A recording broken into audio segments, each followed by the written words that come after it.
Hello,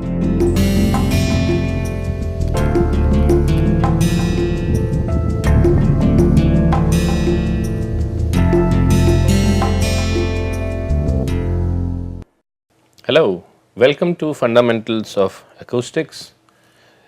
This is the fifth day of the first week of this particular course, and what we will be doing today is essentially I will be introducing you to some of the important terms which are used in the area of acoustics, because it's important that you understand these terms. These terms are used very frequently in acoustics. So, that is what I will be doing in today's lecture. So, some of the key terms which we will be introducing would be decibels. What is a decibel? I mean, that is something we have already discussed, so we will not talk about that.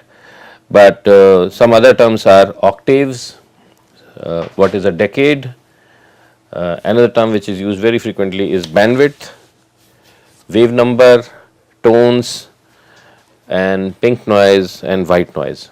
So, these are some of the terms we will be using. So, we have already discussed what is a decibel. So, now we will talk about tones and octaves. So, what is a tone? Essentially, it is a signal or a wave which is purely harmonic in nature. So, if I have a waveform, let us say y equals a sin omega t, where omega equals 2 pi f, then if I plot it, then it will look something like this, and a sound wave which is purely harmonic in nature is known as a tone. So, in this case the frequency of the tone is f, and the angular frequency of the tone is 2 pi f, which is omega. So, that is what a tone is all about. Another term which is very often used in acoustics is this term called octave. So, what is an octave? It is a range of frequencies such that the ratio of the upper frequency and the lower frequency is exactly 2. So, for instance, there could be lots of frequencies between 100 hertz and 200 hertz, and the bandwidth or the if the sound content is between 100 hertz and 200 hertz, then it is an octave band, because the ratio of upper frequency, which is 200 hertz, and lower frequency, which is 100 hertz, is exactly 2 in this case. Another example of an octave would be 32 hertz to 64 hertz. Once again, in this case also, the ratio of upper frequency, which is 64, and lower frequency is 2. So, it is not that the difference has to be 2, it is just that the ratio of upper frequency limit and the lower frequency limit, it has to be 2. So, that is an octave. Then there is another term which is used and it is decade, and this is pretty similar to an octave. The only difference here is that the ratio of upper frequency limit and the lower frequency limit is 10. So, octaves and decades are very often used in acoustics, and now I wanted to give you some idea as to why this term octave is used, even though the ratio of frequencies is 2. So, here we have this OCT or oct, and that relates to the term 8.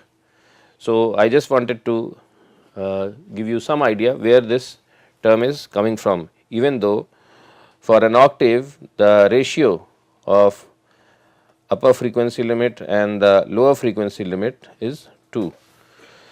Now, this term octave essentially comes from music, and let us look at the notes in Western musical system. So, this is an octave in Western classical music, and let us say the starting frequency on a particular scale is 240 hertz. Okay. And then as we go up on the frequency scale, we go to, so this starting frequency is C, then we go to note D, then note E, then F, G, A and B, and then the next note is again C. So, if we count the number of frequencies here, so this is 1, 2, 3, 4, 5, 6, 7, and then the next note once the next cycle starts is 8. And it turns out that in music, the way they Western musicians have defined the frequencies is that the interval or the ratio of the first C and the subsequent C, there the ratio is 2, and because there are 8 notes in this entire band from one C to the next C, that is why the entire frequency band is known as an octave. So, that is where this octave term is coming from. It also turns, it is also the case that between two adjacent notes, so you have C and D, the ratio, and then there is another note between these two, and you can either call it C sharp or D flat. So, the ratio between C sharp and C is 1.0595. Similarly, the ratio of frequencies between D and C sharp or D flat is 1.0595, and so on and so forth. So, if you multiply all these numbers with each other, you will end up with the overall ratio as 2. Okay. This particular scale of notes or the musical scale in Western classical music, because the ratios are fixed between two adjacent notes, it is known as equally tempered scale. And the reason is that because the ratios between two adjacent notes is equal. So, that is why the scales go up in a particular fixed ratio, and these ratios are equal when we move from one note to the other note. Now, let us look at an octave in Indian classical music. So, in Indian classical music, those who are familiar with these terms, an octave in Indian classical music is known as a sargam, and a sargam has 7 notes.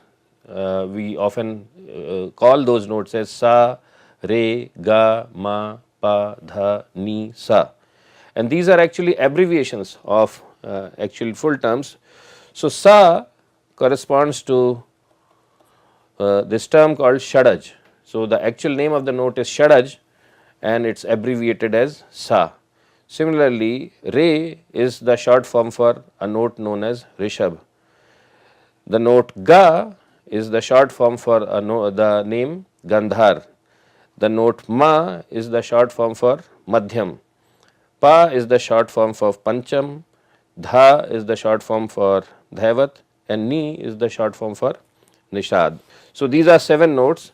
So, you start with sa, re, ga, ma, pa, dha, ni, sa, and then the next sa, when you go, there also the ratio of frequencies from one sa to the higher sa is 2.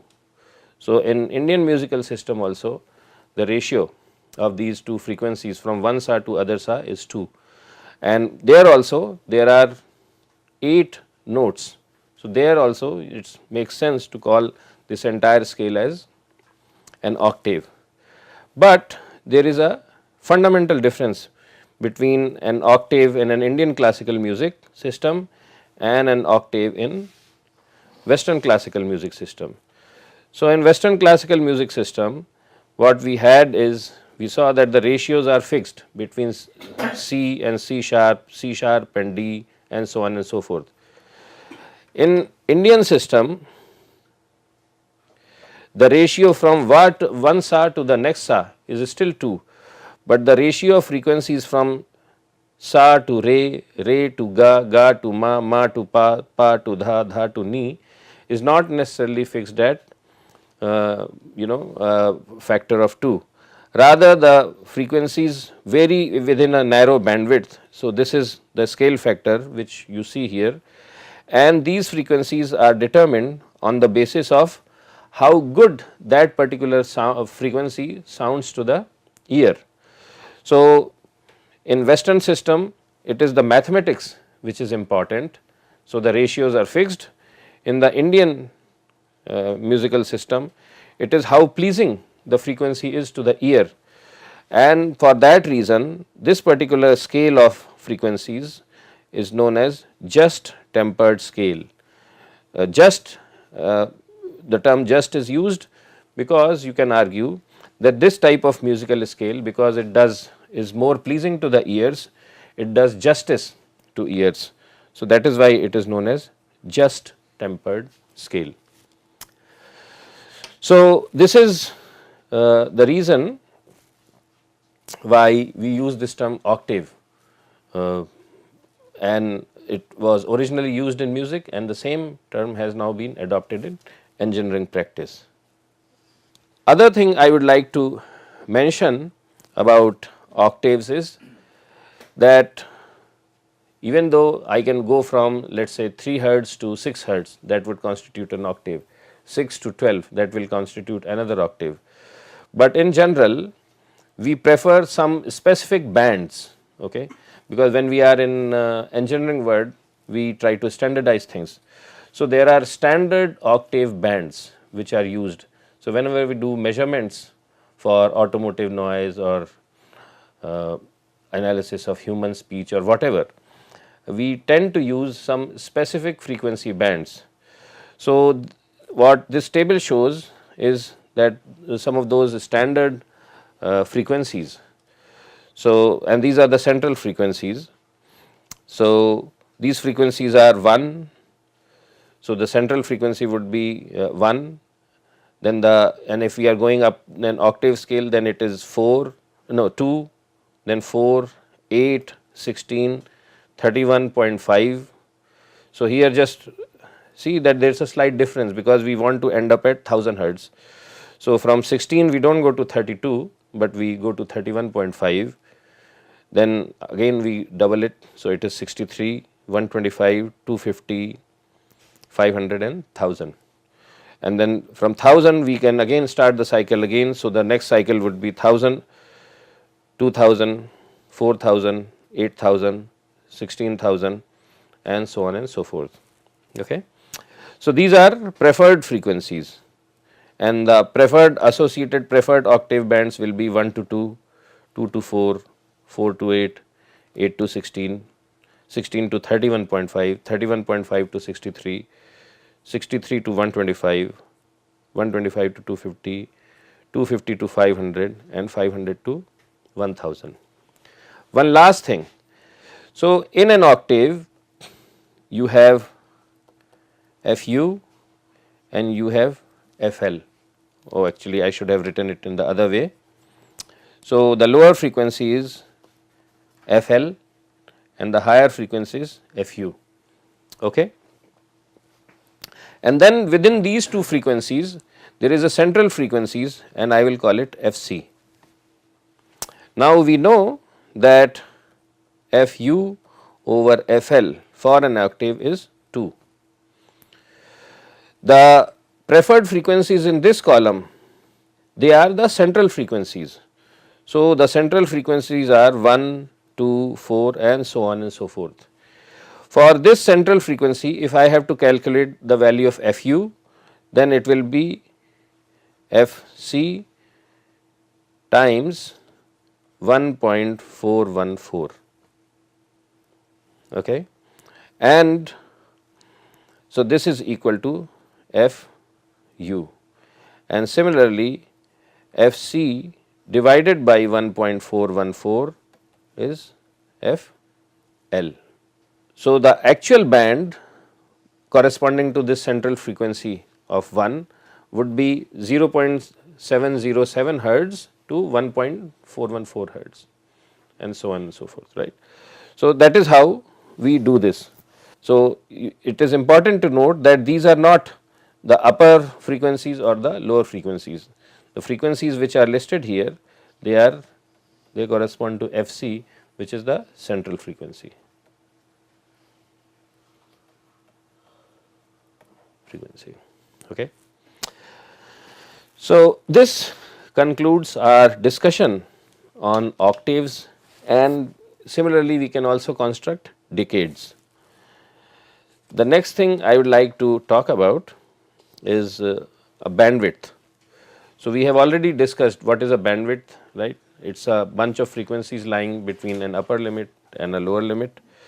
So, that is what it, and each bandwidth has a upper limit, a lower limit and a central frequencies. The overall audible bandwidth for human voice or human hearing is 20 to 20,000 hertz. So, that is equal to 3 decades, because the ratio of 20,000 and 20 is 10 to the power of 3. So, that corresponds to 3 decades. In this bandwidth, lot of times these three terms are used: bass, middle and high. So, bass refers to frequencies which are at the low end, typically less than 500 hertz or so. Middle frequencies refer to frequencies which are in the middle of the spectrum. So, you may start from 5 or 700 hertz to 2000, 3000 hertz, and all other frequencies are high pitch tones. So, those are high end frequencies. So, these are another these are some more terms: bass frequencies, middle frequencies and high frequencies. They correspond to the spectrum of human hearing and where these frequencies are located in the spectrum. Then there is this term called wave number. So, wave number, several of you may already be aware. Lot of times it is designated by the letter k, and it is nothing but 2 pi divided by lambda, where lambda is the frequency. And if you want to express it in terms of frequency or angular frequency, so it is 2 pi f over c, where c is the speed of sound, and since 2 pi f is angular frequency, you can also call wave number, define wave number as omega over c. Finally, so we have also discussed what is tone.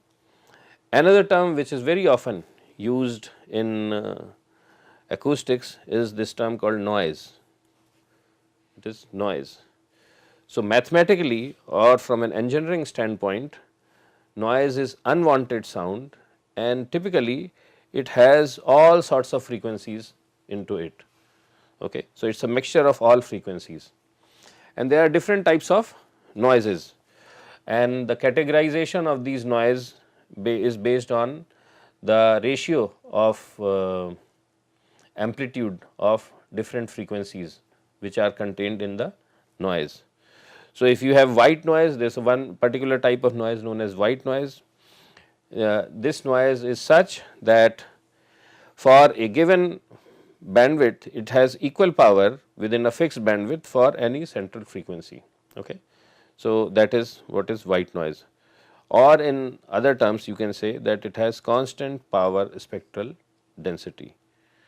Then you have pink noise, and here the power spectral density is inversely proportional to frequency, or in other words you can also say that it has equal power in each octave, not bandwidth of the, not band of the same width, but for a octave. And a lot of times it is also called as 1 over f noise, because the amplitude of this noise of this each frequency, it decays in a 1 over f fashion. So, this concludes our discussion on terminologies, and we will continue the discussion on acoustics tomorrow. But today I wanted to cover some of these basic topics related to terminology, important terminology which is used in acoustics, and I look forward to seeing you tomorrow. Thank you very much. Have a great day.